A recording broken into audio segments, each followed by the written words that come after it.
আজকে যারা ইসলামের নাম নিয়ে আজকে যারা বলে ইসলামী শরিয়া আইনের নামে আন্দোলন করে, তারা আজকে ক্ষমতায় যাওয়ার জন্য বলে কি তারা ক্ষমতায় গেলে ইসলামী শরিয়া আইন চালু করবে না। আমি বলবো তাহলে ইসলাম নাম সরিয়ে দিন।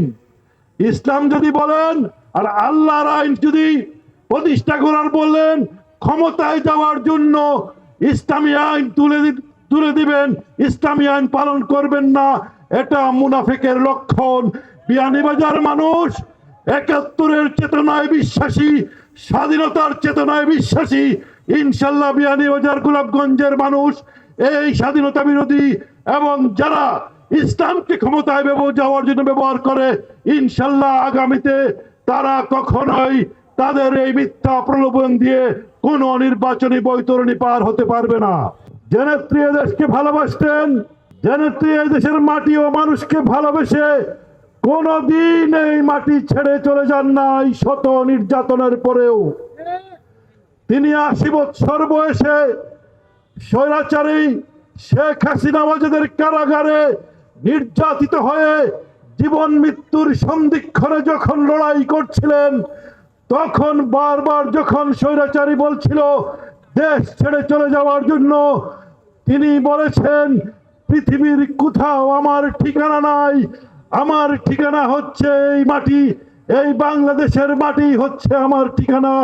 বন্ধুরা আমার, আমরা সেই নেত্রীর আদর্শ বুকে লালন করি। বন্ধুরা, টানা তৃতীয়বার অর্জন করেছে দেশের সেরা সুপার ব্র্যান্ড স্বীকৃতি বসুন্ধরা টিস্যু।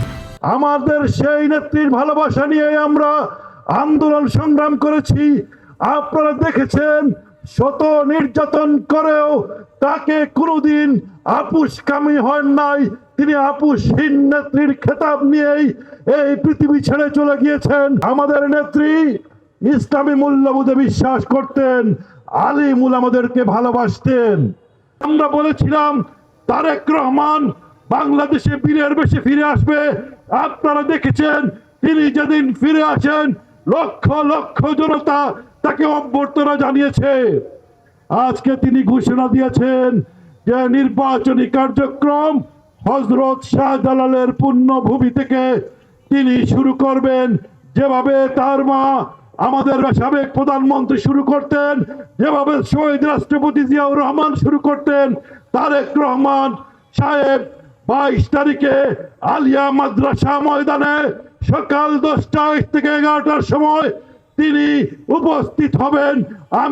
আমি আপনাদেরকে আহ্বান জানাচ্ছি, বিয়ানীবাজারের সর্বস্তরের মানুষ আলিয়া মাদ্রাসা ময়দানে উপস্থিত হয়ে আমাদের নেতার জন্য নেতাকে ঘোষণা দিবেন যে আমরা দেশপ্রেমিক শক্তির পক্ষের শক্তি, আমরা স্বাধীনতা বিরোধী পক্ষের শক্তি নই।